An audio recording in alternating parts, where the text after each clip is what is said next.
Chapter 1. Stop reacting instantly. Most people lose control in the first 5 seconds. That's all it takes. 5 seconds of anger, 5 seconds of ego, 5 seconds of emotional reaction, and the damage is done. A relationship strained, an opportunity lost, a reputation weakened. Not because of the situation, but because of the reaction. Understand this clearly. Your first reaction is not your best response. It's automatic. It's emotional. It's conditioned. And if you keep living in that automatic state, you will keep getting automatic results. You have a choice. You can react like everyone else, or you can train yourself to pause. That pause is everything. That's the key. When something triggers you, a comment, a message, a moment of pressure, your brain wants speed. It wants to respond immediately, to defend, to attack, to prove. But speed is not power. Control is power. And control begins with one simple discipline. Do not react instantly. Pause. Even if it's just for 3 seconds. That pause interrupts the emotional chain reaction. That pause gives your mind time to catch up with your feelings. That pause is where strength is built. Think about the last time you overreacted. You said something you didn't mean. You escalated something small. You let emotion take control, and afterward, you regretted it. Not because the situation was impossible, but because you didn't give yourself time. Time to think. Time to choose. Time to respond instead of react. You have a choice, and most people waste it. Here's what you need to understand. Reaction is weakness. Response is strength. Reaction is instant. Response is intentional. Reaction is emotional. Response is controlled. Reaction is common. Response is rare. And rare is powerful. Let's make this practical. From this moment forward, you follow a rule. No immediate responses. Not to texts, not to criticism, not to conflict. You pause. You breathe. You create space. Because space gives you power. Someone disrespects you? Pause. Not because you're weak, but because you're in control. Someone criticizes you? Pause. Not because you agree, but because you choose your response carefully. Someone tries to provoke you? Pause. Because you refuse to be controlled by external forces. Repeat this to yourself. I control my response. Nothing controls me. Again, I control my response. Nothing controls me. That's the mindset. That's the standard. Here's the truth most people avoid. If someone can trigger you, they control you. Read that again. If a comment, a tone, or a situation can make you lose control, then you are not in charge. They are. And that should bother you. Because your emotional state should never be dictated by someone else's behavior. That's not power. That's dependency. So what do? You slow everything down. You stop rushing into reactions. You stop feeding emotional impulses. You start observing. You start thinking. You start choosing. It's not about suppressing emotion. It's about mastering it. That's the difference. Here's a simple exercise. For the next 24 hours, implement the 3-second rule. Before you respond to anything, you wait 3 seconds. A message, a comment, a request, a problem. 3 seconds. It sounds small, but it changes everything. Because in those 3 seconds, you interrupt the automatic version of yourself, and you activate the disciplined version. Discipline is not built in big moments. It's built in small decisions, over and over again. Pause, think, respond. Pause, think, respond. Repetition creates identity, and identity creates behavior. At first, it will feel unnatural. You'll want to react.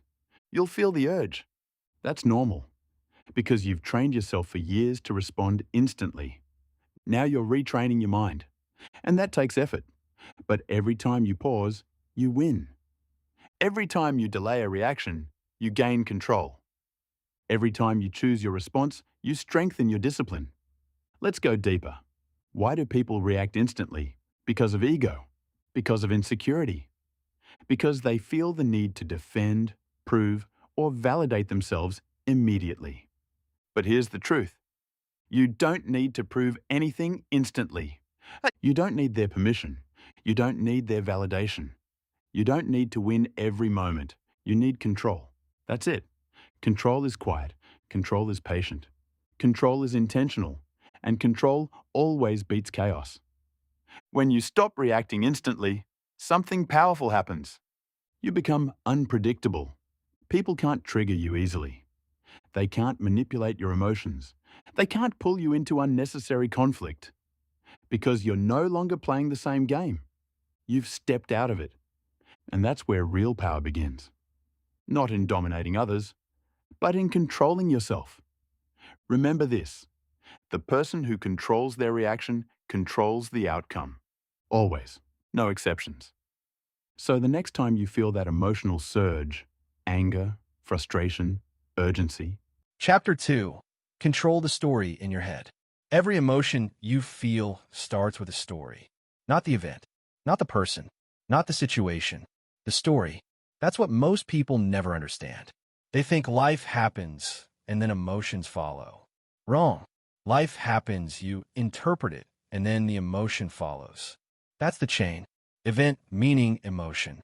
And if you don't control the meaning, you will never control the emotion. That's the key. You have a choice. You can let your mind create automatic, negative stories, or you can take control and rewrite them. But understand this. Your brain is not designed to make you powerful. It's designed to keep you safe. And safe often means negative. It assumes the worst. It expects rejection. It prepares for failure. So when something happens, your default story is usually disempowering. She ignored me. I'm not important. I failed. I'm not good enough. They criticized me. I must be wrong. That's the pattern. And that pattern creates your emotional life. Repeat this. It's not the event. It's the meaning. Again, it's not the event. It's the meaning. Burn that into your mind. Because once you understand this, everything changes. Let's make it real. You send a message. No reply. What's the event? No response. That's it. But your mind doesn't stop there. It creates a story. They're ignoring me. They don't respect me. I said something wrong. Now what happens? Emotion, frustration, insecurity, overthinking. But none of that came from the event. It came from the meaning you assigned. Now flip it. Same event. No reply. New story. They're busy. They'll respond later. It's not urgent. Now what happens? Calm, patience, control. Same situation. Different story. Different emotion. You have a choice. Every single time. Let's go deeper. Rejection.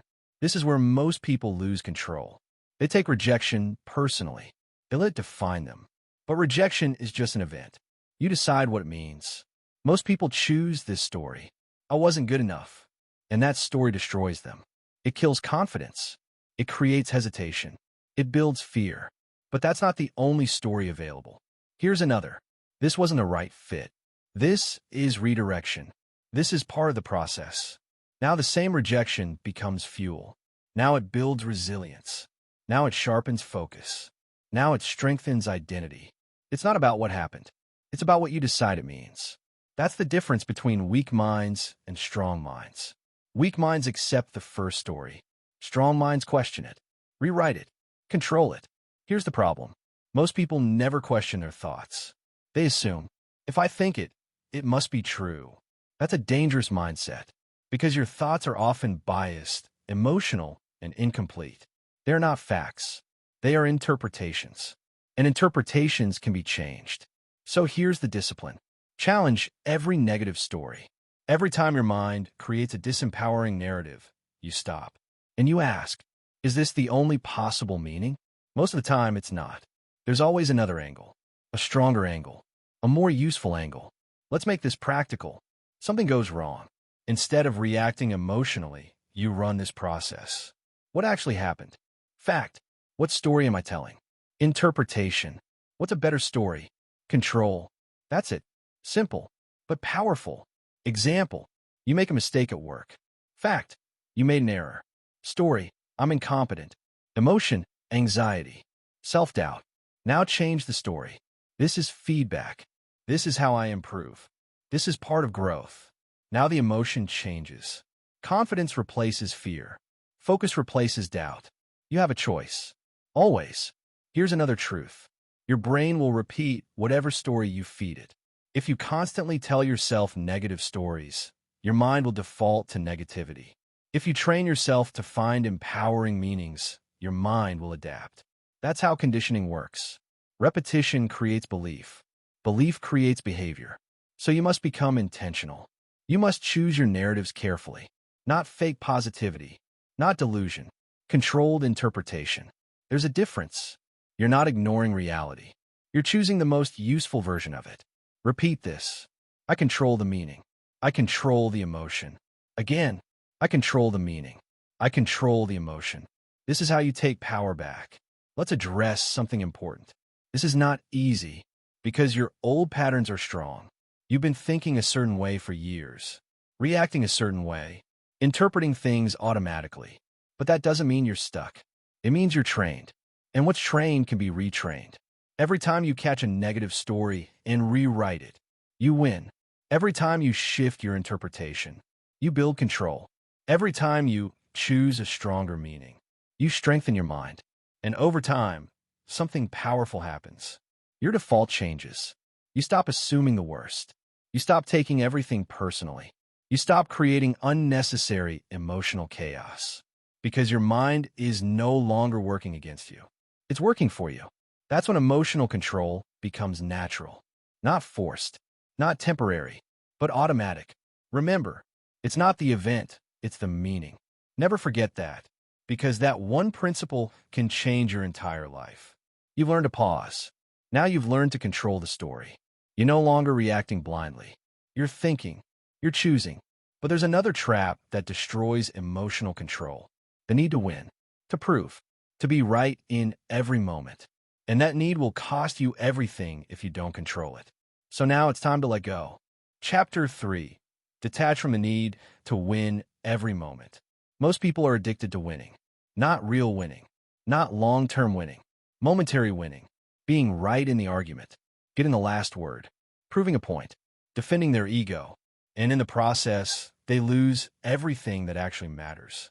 Their peace. Their focus. Their control. Understand this clearly. Not every battle deserves your energy.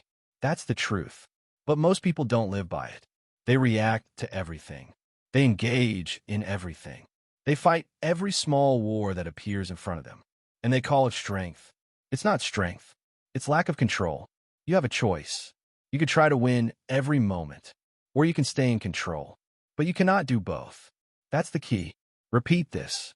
You don't need to win. You need to stay in control. Again, you don't need to win. You need to stay in control. Burn that into your thinking. Because this is where emotional maturity begins. Let's be honest. Why do you feel the need to win? Why do you need to prove your point? Why do you feel uncomfortable walking away? Ego. That's it. Your ego wants validation. Your ego wants dominance. Your ego wants to be right. But your ego is not your ally. It's your biggest liability. Because it pulls you into battles that don't matter. Think about the last argument you had. What are you really fighting for? Understanding? Growth? Resolution? Or were you fighting to be right? To win? To prove something? Most of the time, it's the second. And what did it cost you? Time, energy, peace, maybe even the relationship itself. Here's the truth. Winning the argument often means losing the bigger picture. You prove your point, but damage the connection. You get the last word, but lose respect. You dominate the moment, but destroy long-term trust. That's not winning. That's short-term ego satisfaction. Real power is different. Real power is walking away when you could engage. Real power is staying silent when you could react. Real power is choosing peace over proving a point. Example, someone challenges you aggressively. They raise their voice. They push your buttons. They try to pull you into conflict. Your instinct? Fight back. Match their energy. Defend yourself. Win the exchange. But what if you didn't? What if you paused and chose not to engage? What if you said nothing? Or simply walked away? Most people would call that weakness. They're wrong. That is strategic dominance. Because in that moment, you made a decision. I will not be controlled. You didn't let their emotions become yours. You didn't let their behavior dictate your response. You stayed in control. That's power. You have a choice. Engage in every battle or select your battles carefully. Because every time you engage, you pay a price. Energy is limited. Focus is limited. And if you waste it on meaningless conflicts, you'll have nothing left for what actually matters. Let's go deeper. Attachment is the problem. You are attached to being right, attached to being respected, attached to being understood. And that attachment creates emotional reactions. Because when those things are threatened, you react, you defend, you fight. But detachment changes everything. Detachment says, I don't need to prove anything. I don't need validation in this moment. I don't need to win this. And when you remove that need, you remove the emotional charge. Detachment creates clarity. You start seeing situations for what they are. Not personal attacks, not threats to your identity, just moments, temporary situations that don't define you. Attachment creates chaos. You take everything personally. You overreact. You escalate because you feel like something is at stake. But most of the time, nothing is. Repeat this. I don't need to win this moment. Again, I don't need to win this moment. That sentence alone will save you from countless unnecessary conflicts. Let's make this practical. From now on, before you engage in any argument, ask yourself one question. Does this actually matter? Not to your ego, to your life, to your goals, to your long-term direction. If the answer is no, walk away.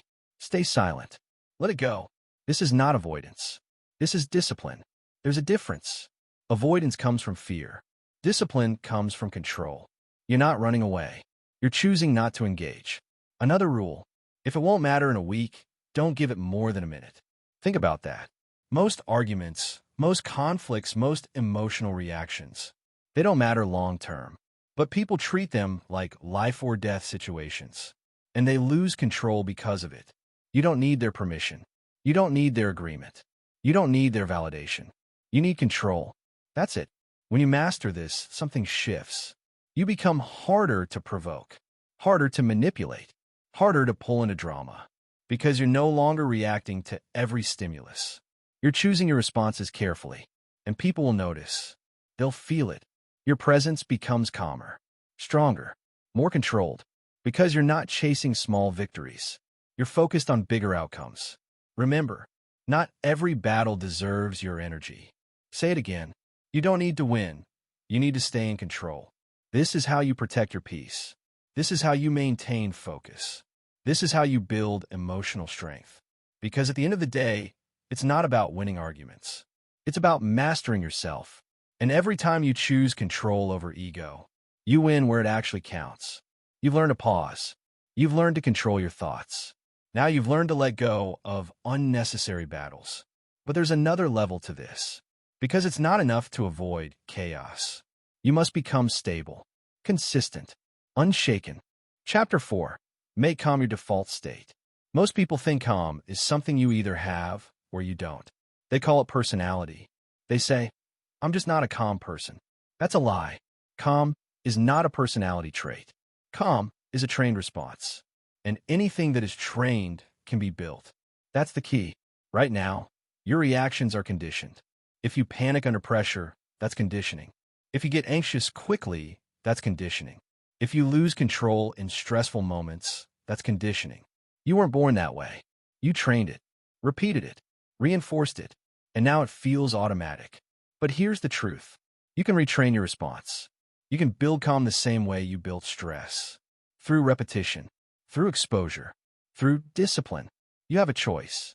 You can keep reacting the same way under pressure, or you can train yourself to stay calm.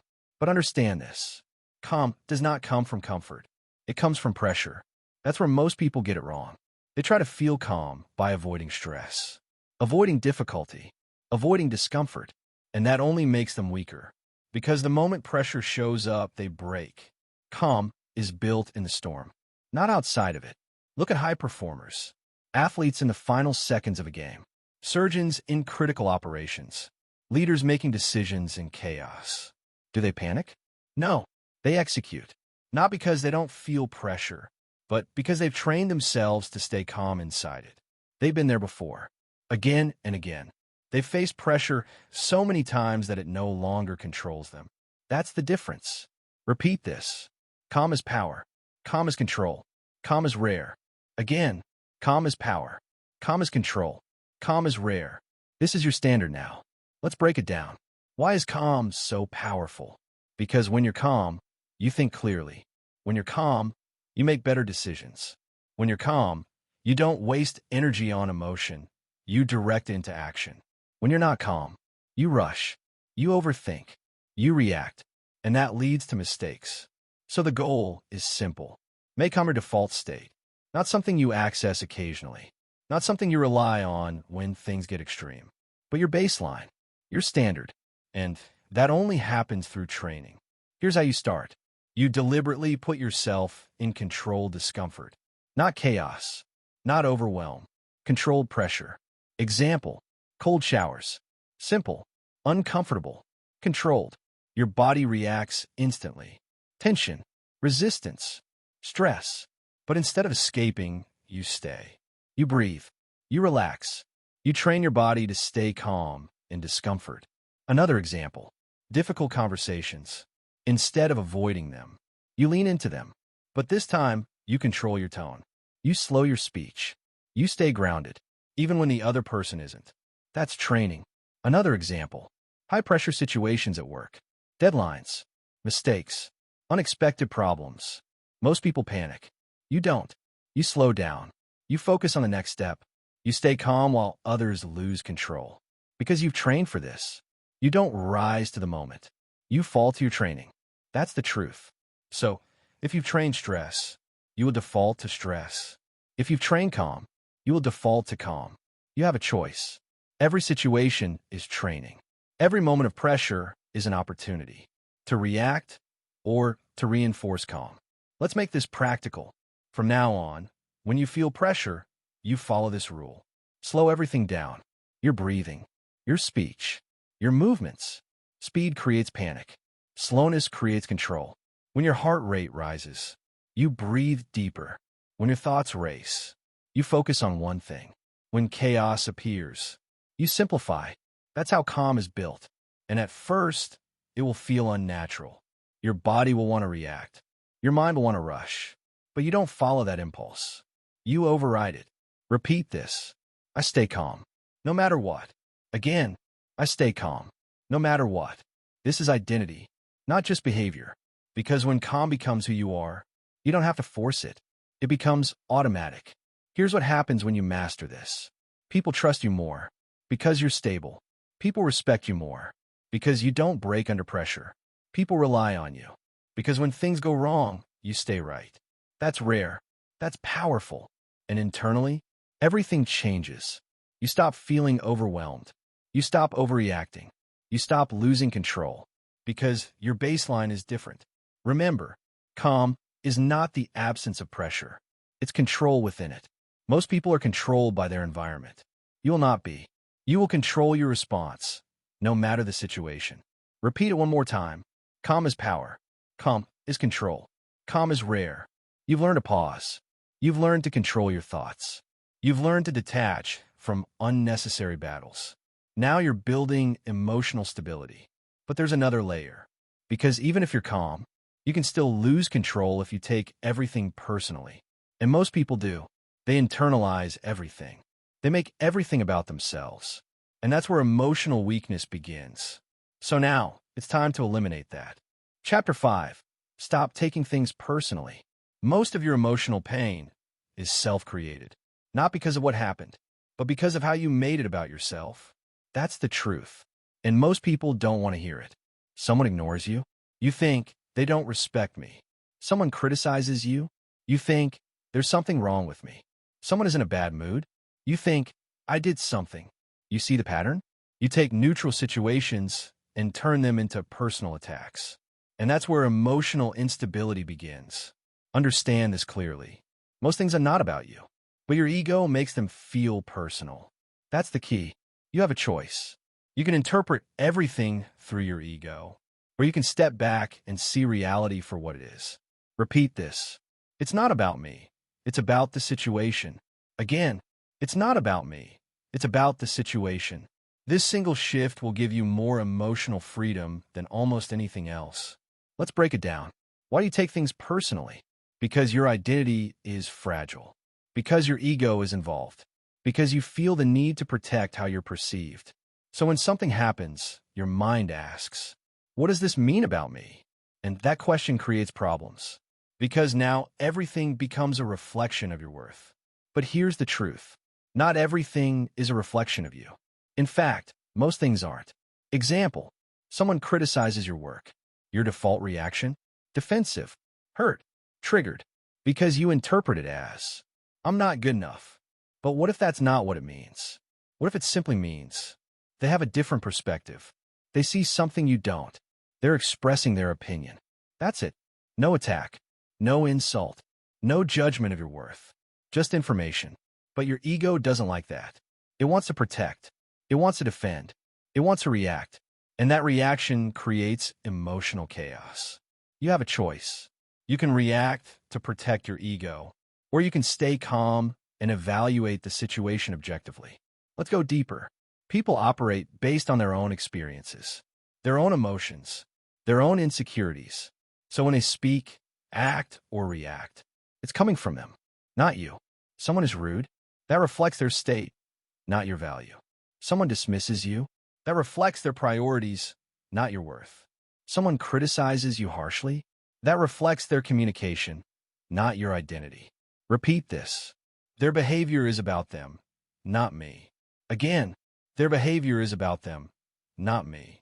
This is how you detach emotionally, because when you take things personally, you give people control over your emotional state. They say something, you feel something. They act a certain way, you react. You become dependent on external behavior. That's not control. That's vulnerability. But when you stop taking things personally, everything changes. You observe instead of absorb. You analyze instead of react. You stay grounded instead of triggered. Let's make this practical.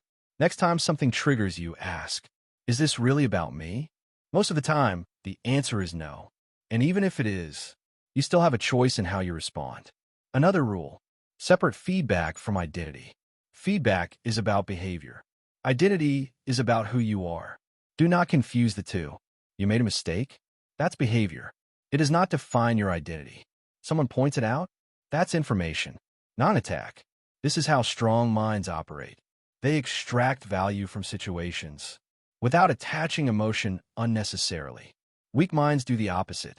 They personalize everything. They react emotionally. They create problems that don't exist. You don't do that anymore. Not after this. You don't need their approval. You don't need their validation. You don't need to be liked by everyone. That's not the goal. The goal is control. And control comes from perspective. Here's another truth. When you stop taking things personally, you become harder to manipulate. Because manipulation depends on emotional reactions. If someone can trigger you, they can control you. But if you remain unaffected, they lose that power. That's strength. Quiet strength. Repeat it again. It's not about me. It's about the situation. Lock that in. At first, it will feel unnatural. You'll still feel the urge to react, to defend, to internalize. But you don't act on it. You pause. You reframe. You detach. Over time, it becomes automatic. You stop overthinking. You stop assuming. You stop creating unnecessary emotional weight. And your mind becomes lighter, clearer, stronger. Remember, not everything deserves your emotional investment. Be selective. Protect your energy. Stay focused. Because the moment you stop taking everything personally, you take your power back. You've learned to pause. You've learned to control your thoughts. You've learned to detach from unnecessary battles. You've learned to stay calm. And now, you've stopped making everything about you. But there's another level. Because emotional control is not just about avoiding triggers. It's about building strength. Deliberately. Daily. Through discomfort. Because comfort does not create control. Pressure does. So now it's time to train. Chapter 6. Train yourself in discomfort daily. Most people want emotional control, but they avoid the one thing that builds it. Discomfort. They run from pressure. They avoid stress. They stay in what's easy, familiar, predictable. and then they wonder why they fall apart when life gets hard. Understand this. Emotional control is not built in comfort. It is built in discomfort. That's the key. You have a choice. You can keep avoiding pressure, or you can train yourself inside it. But you cannot do both. Repeat this. I don't avoid pressure. I train in it. Again, I don't avoid pressure. I train in it. This is your new mindset. Let's be clear. Comfort feels good, but comfort makes you weak, because comfort requires nothing from you. No control, no discipline, no growth. Discomfort is different. Discomfort demands control. It forces you to face resistance. It exposes your weaknesses. And that's exactly why you need it. Think about it. If you never face stress, how will you learn to stay calm under pressure? If you never feel discomfort, how will you learn to control your reactions? If you never challenge yourself, how will you build discipline? You won't. That's why most people stay stuck. They live in comfort and collapse in pressure. You don't do that anymore. You train daily. Let's make this practical. You don't wait for life to test you. You test yourself. Start small. Controlled discomfort. Every day. Example 1. Cold exposure. A cold shower. Simple. Controlled. Uncomfortable. Your body reacts immediately. Tension. Resistance. Shock. Your instinct. Get out. Avoid it. Escape. But you don't. You stay. You breathe. You relax into the discomfort. You train your nervous system to stay calm under stress. That's not about the cold. It's about control. Example 2. Difficult conversations. Most people avoid them. They delay. They ignore. They hope problems disappear. But they don't. They grow. You do the opposite. You lean in. You face the conversation. But this time with control. You don't raise your voice. You don't react emotionally. You stay calm, even if the other person isn't. That's training. Example 3. Discipline routines. Waking up early. Working when you don't feel like it. Staying consistent when motivation is gone. That's discomfort. And most people quit. You don't. You show up anyway. Because you understand. Discipline is built when you don't feel like doing it. Not when it's easy. Repeat this. I don't do what's easy. I do what builds me. Again, I don't do what's easy. I do what builds me. Let's go deeper. Discomfort rewires your brain. Every time you face something difficult and stay in control, you prove to yourself, I can handle this. And that belief compounds. At first, it's small. A cold shower. A hard task. An uncomfortable moment. But over time, it builds confidence. Real confidence. Not fake motivation. Not temporary hype. Earn confidence. Because you've experienced pressure and you didn't break. That's how emotional strength is built. Not by avoiding difficulty, but by facing it repeatedly. You have a choice. Run for discomfort or grow through it.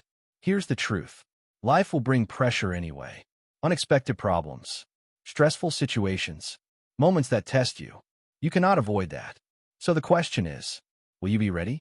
Or will you react the way you always have? Training prepares you. Avoidance weakens you. Another rule. Do one uncomfortable thing every day. Just one. It doesn't have to be extreme, but it must challenge you. Make the call you've been avoiding. Start the task you've been delaying. Put yourself in a situation that requires control. And when you feel resistance, that's where the growth is. Most people stop at resistance. You push through it. Calmly. Deliberately. With control. Because it's not about suffering. It's about training. Repeat this. Discomfort is my training ground. Again, discomfort is my training ground. Over time, something powerful happens. What used to feel hard becomes normal. What used to stress you becomes manageable. What used to trigger you no longer affects you the same way. Because you've adapted, you've trained, you've grown. And now, when real pressure hits, you don't panic. You don't freeze. You don't react. You execute. That's the difference. Most people wait for life to force them into growth. You choose it daily. You don't need perfect conditions. You don't need motivation. You don't need permission. You need discipline. Because discipline creates control. And control creates power. Remember, emotional control is built in discomfort. Never forget that. You learn to pause. You've learned to control your thoughts. You've learned to detach. You've learned to stay calm. You stop taking things personally. And now, you're training yourself under pressure. But there's another skill, a quiet one, a powerful one that most people underestimate because they think power comes from speaking, when sometimes it comes from saying nothing at all. Now it's time to master that. Chapter 7. Master the Power of Silence. Most people talk too much. They explain too much. They defend too quickly. They react out loud without thinking. And every time they do that, they give away their power. Understand this. Silence is one of the strongest emotional responses you can use. But most people are uncomfortable with it. They feel the need to fill every gap, to respond immediately, to justify themselves, because silence feels like weakness to them. It feels like losing, but that's because they don't understand it. Repeat this. Silence is not weakness, it's strategy. Again, silence is not weakness, it's strategy. That's the key. Silence creates space, and space creates control. When you speak too quickly, you reveal emotion. You expose insecurity. You give others something to react to. But when you stay silent, you observe. You think. You choose your response carefully. You have a choice. You can react with words, or you can respond with silence. Let's be clear. Silence is not avoidance. It's not fear. It's not passivity. It's control. In conflict, silence is power. Because the person who speaks less often controls more. Think about it. Two people arguing. One is loud, emotional, reactive. The other is calm, quiet, controlled. Who has the power? The one who is not reacting. The one who is not chasing the conversation. The one who is choosing when and if to speak. Because silence does something powerful. It forces the other person to fill the gap, to reveal more, to expose their emotions, while you stay grounded, observing, thinking, in control. Example, someone tries to provoke you. They expect a reaction. They expect you to respond emotionally, to match their energy. But you don't. You pause. You say nothing. Or you respond minimally, calmly, without emotion. What happens? They lose momentum. They become uncertain because their strategy depends on your reaction, and you didn't give it to them. That's control. Most people don't realize this. The more you speak emotionally, the less control you have, because you're reacting, not choosing. Silence breaks that pattern. Another example. Someone challenges you in a conversation, questions your opinion, pushes for a response. Your instinct? Defend, explain, prove your point. But what if you didn't? What if you paused and simply said less? Or nothing at all? Now the dynamic shifts. You're no longer chasing validation. You're not trying to win. You're in control of your presence. And that presence carries weight. You don't need to explain everything. You don't need to respond to everything. You don't need to prove yourself in every moment. You don't need their permission. Silence communicates something powerful. Confidence, control, clarity. Because when you're truly confident, you don't feel the need to constantly speak. Let's go deeper. Why are people afraid of silence? Because silence feels uncomfortable. It creates tension. It forces awareness.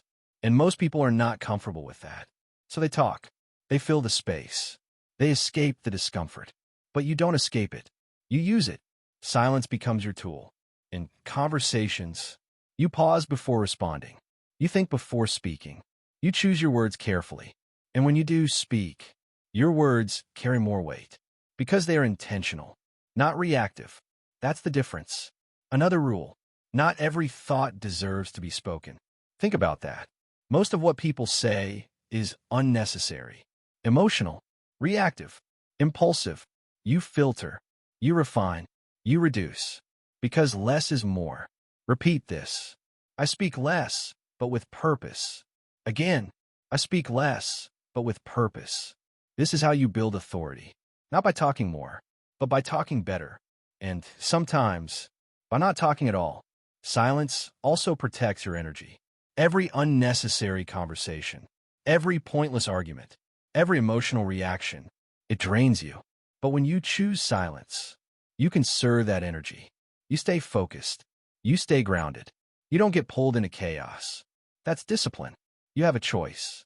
Engage in every conversation or choose when to speak. Because attention is power. and where you place it matters. When you master silence, you become harder to read, harder to manipulate, harder to provoke, because you're no longer predictable. And that unpredictability creates strength. Remember, silence is not about saying nothing. It's about saying only what matters. And often, what matters most is restraint. Repeat it again. Silence is not weakness, it's strategy. When you apply this consistently, everything changes. Your communication improves. Your presence strengthens. Your emotional control deepens. Because you're no longer reacting out loud. You are choosing your responses. You've learned to pause. You've learned to control your thoughts. You've learned to detach. You've learned to stay calm. You stop taking things personally. You've trained in discomfort. And now, you've mastered silence. But there's still something deeper. Because even with all this control, there's still triggers, patterns, things that push your buttons instantly. And if you don't identify them, they will always control you. So now it's time to eliminate them. Chapter 8. Eliminate emotional triggers. There are things that control you. You may not want to admit it, but they exist. Certain words, certain people, certain situations, they trigger you instantly. No pause, no control, just reaction. And every time that happens, you lose. Understand this clearly. Anything that triggers you controls you. That's the truth. And most people are controlled all day long. By opinions, by criticism, by disrespect, by unexpected situations. They think they're in control, but they're not. They're reacting to everything. You have a choice. You can stay controlled by your triggers, or you can eliminate their power. That's the key. Repeat this. Nothing controls me unless I allow it. Again, nothing controls me unless I allow it. This is your standard now. Let's break it down. A trigger is not the problem. The reaction is. Someone criticizes you. That's the trigger. You feel anger. You react. You lose control. But the criticism itself? It's neutral. It's just words. The power comes from your response. So if you want control, you don't avoid triggers. You train for them. That's where most people get it wrong. They try to eliminate discomfort. Avoid certain people. Avoid certain situations. Avoid anything that might trigger them. But avoidance is weakness. Because the moment you face that trigger again, you react the same way. You don't avoid. You prepare. Example, criticism triggers you. It makes you defensive, angry, reactive. So what do? You expect it. You train for it. You tell yourself, criticism will come. People will have opinions. I will not react emotionally. Now, when it happens, you're ready. You pause. You observe. You stay calm. That's control. Awareness is the first step. You need to identify your triggers. Ask yourself, what situations make me lose control? What words affect me instantly? What behaviors from others trigger emotional reactions? Be honest, because you cannot fix what you don't see. Once you identify them, you train for them. You don't wait for the moment to figure it out. You prepare in advance.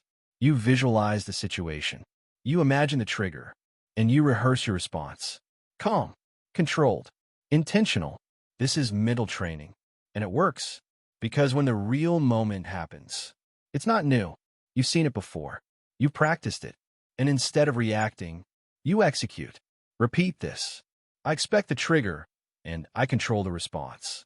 Again, I expect the trigger, and I control the response. Let's go deeper. Triggers are patterns, learned behaviors, conditioned responses. At some point, you reacted emotionally to something, and your brain stored that pattern. Now, every time that situation appears, your brain repeats the response automatically. But automatic does not mean permanent.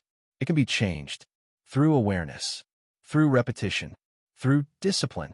Every time you face a trigger and stay in control, you weaken the old pattern and build a new one. Over time, that trigger loses its power. What used to make you angry now feels neutral. What used to stress you now feels manageable. What used to control you now has no effect. That's freedom, but it requires effort, consistency, discipline. You have a choice. React the way you always have, or retrain your response. Another rule, do not label yourself by your triggers. Don't say, I'm just an angry person. I'm just sensitive. That's just how I am. No, that's not identity. That's conditioning. And conditioning can be changed. You are not your reactions. You're the one who chooses them. You don't need their permission. You don't need the situation to change. You need control. And control comes from preparation. Remember, triggers don't disappear, but their power does. When you stop reacting, when you stay calm, when you choose your response, you break the cycle. Repeat it again. Nothing controls me unless I allow it. This is how you take your power back. You've learned to pause. You've learned to control your thoughts. You've learned to detach. You've learned to stay calm. You stop taking things personally. You've trained in discomfort. You've mastered silence. And now, you've eliminated the power of triggers. But there's one final layer. Because even with all this control, you still need precision. You need to respond, not just calmly, but correctly, logically, intentionally. Because calm without direction is not enough. You must think clearly, act deliberately, and make decisions that serve you long term. So now it's time to refine that. Chapter 9. Respond with logic, not emotion. Emotions are fast. That's their nature. They show up instantly. They demand action. They push you to respond without thinking. And most people obey. They feel something and they act on it immediately. Anger? They react. Fear? They hesitate. Excitement? They rush. And then they deal with the consequences later. Understand this. Emotions are fast, but they are not always accurate. That's the problem. They're signals, not instructions. You have a choice. You can act on emotion, or you can slow down and think. That's the key. Repeat this. Slow down. Think. Then act. Again. Slow down. Think. Then act. This is your new operating system. Let's break it down. Why do emotions fail you? Because they are immediate. They don't analyze.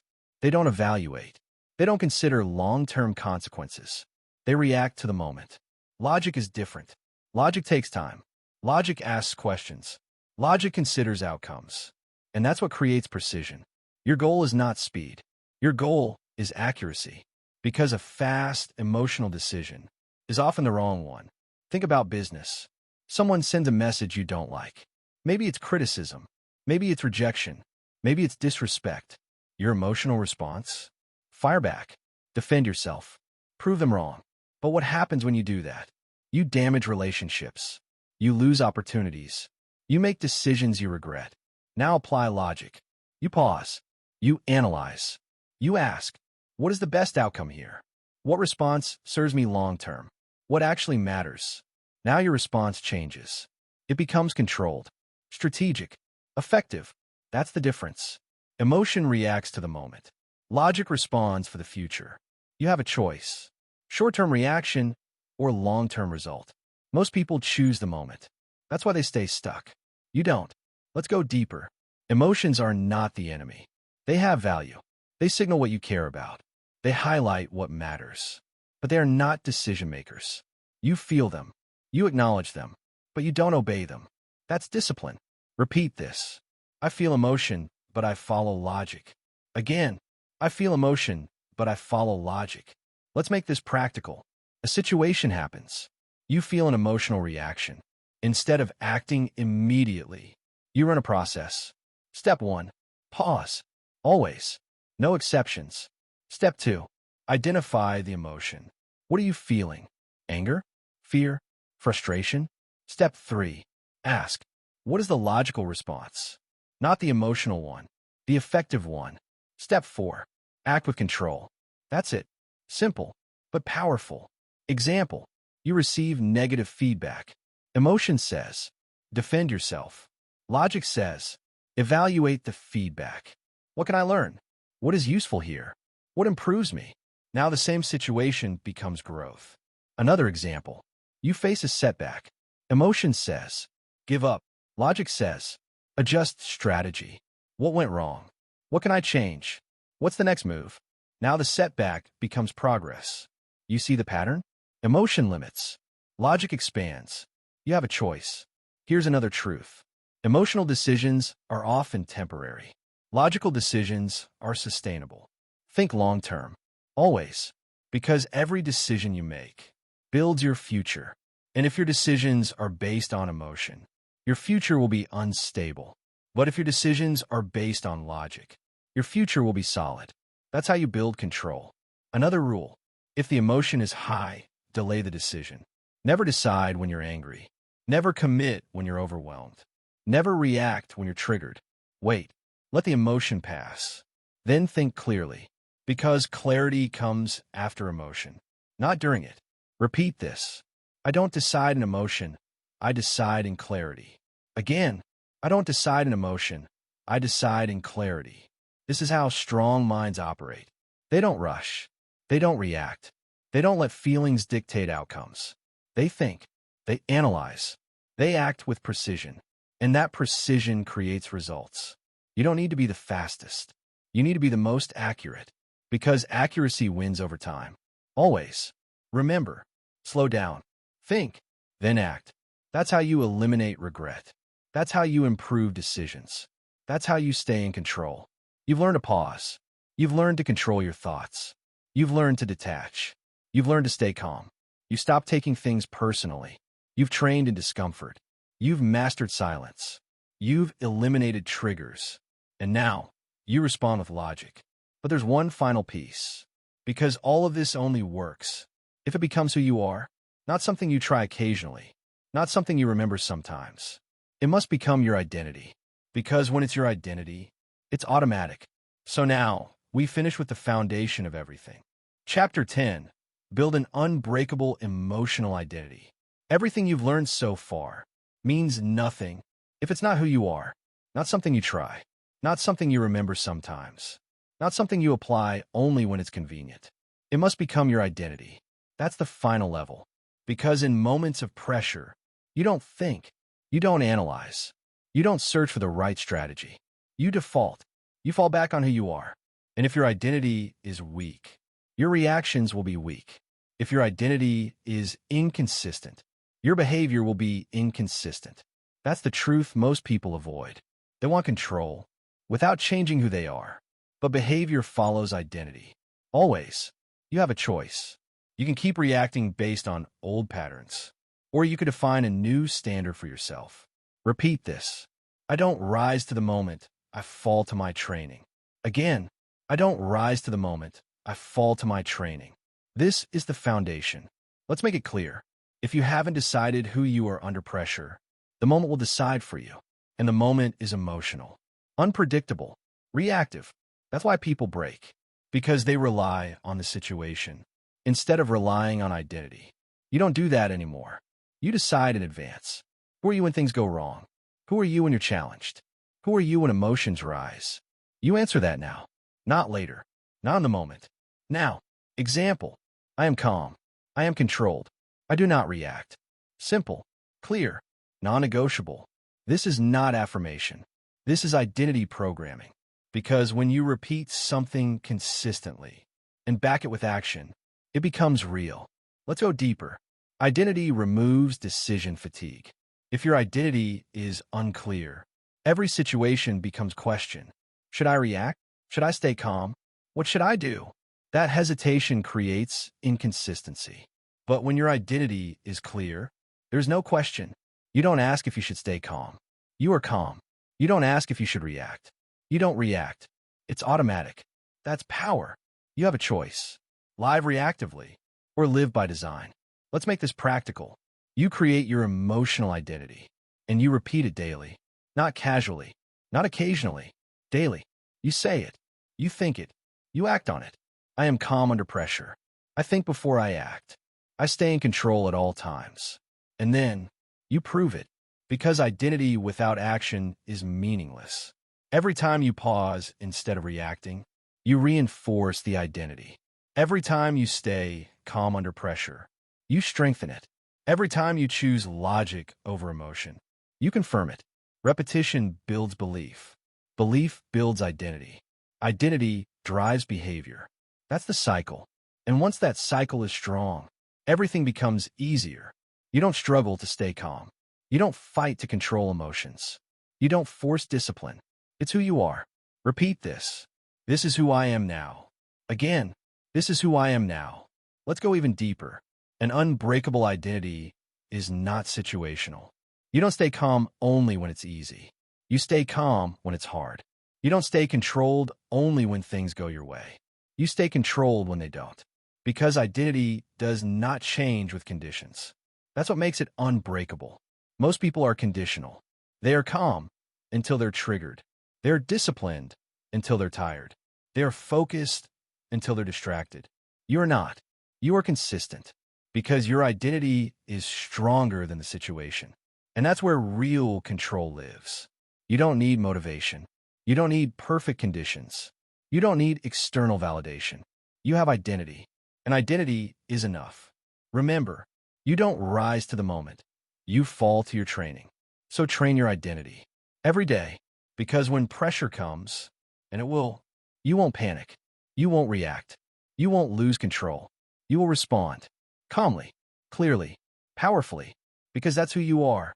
You learn to pause. You've learned to control your thoughts. You've learned to detach. You've learned to stay calm. You've stopped taking things personally. You've trained in discomfort. You've mastered silence. You've eliminated triggers. You've learned to think logically. And now, you've become someone who cannot be shaken. This is not temporary. This is not situational. This is identity. And from this point forward, everything changes because you are no longer trying to control your emotions. You have mastered them. This is what most people will never understand. Emotional control is not something you turn on when life gets hard. It is something you build every single day. Every pause you take, every reaction you stop, every moment you choose calm over chaos, you are rewriting who you are. Weak people react. Average people regret. Strong people respond. And from this moment forward, you're no longer reacting. You are pausing. You are thinking. You are choosing. Because when you control your emotions, you control the outcome. When you control the outcome, you control your life. So here is your challenge. For the next 24 hours, do not react to anything immediately. Not one message. Not one comment. Not one situation. Pause. Breathe. Decide. And remember this. You either master your emotions or they will master you. The choice is yours.